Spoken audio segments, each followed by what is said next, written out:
text data analysis, I have used YouTube dataset, and I have used the YouTube dataset from here. I got the dataset kaggle.com YouTube comment sentiment analysis. From here I have downloaded gbcomments.csv and usvideo.csv. So let's see what the dataset contains. gbcomments.csv contains video ID and comments, likes and replies. On other hand, we are having US videos which contains video ID, title, channel, category, tags, views, likes, dislikes, comments and thumbnail and date. So let's see the analysis.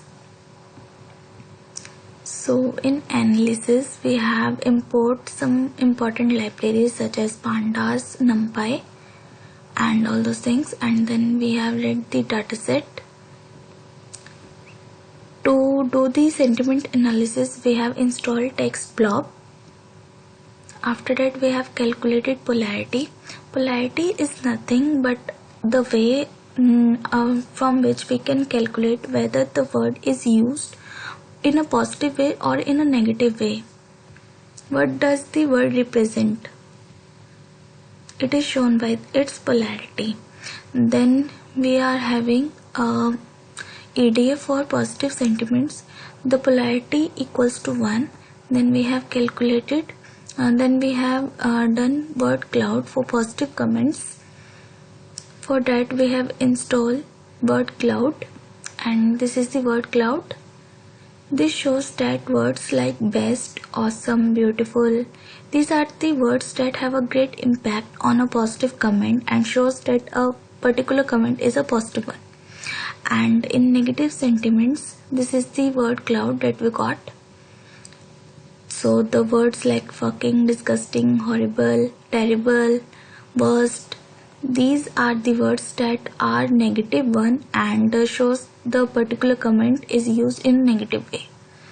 After that we have analyzed the trending tags on YouTube's.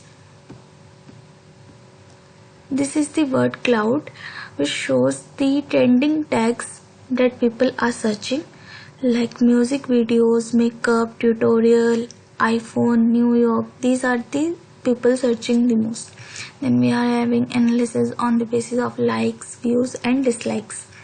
So this is the regression plot which shows that the number of likes have very strong relationship with the views, and similarly for the dislikes, this is the regression plot which shows that the more the dislikes are, the lesser the views are. And this is the correlation, which is the evidence of our analysis. And here is the heat map. Then after that we have analyzed the emojis in the comment section. What type of emojis do people prefer and use in their comments? So these are the emojis that people use. So after that we have calculated the number of times one emoji is used, and then we got these are the total 20 emojis that are top 20 emojis that people widely use. So that's it, and here is the GitHub link. You can go to Pooja2481 and search for text data analysis, and you will get the file Jupyter Notebook, and from where you can check this code. Thank you so much.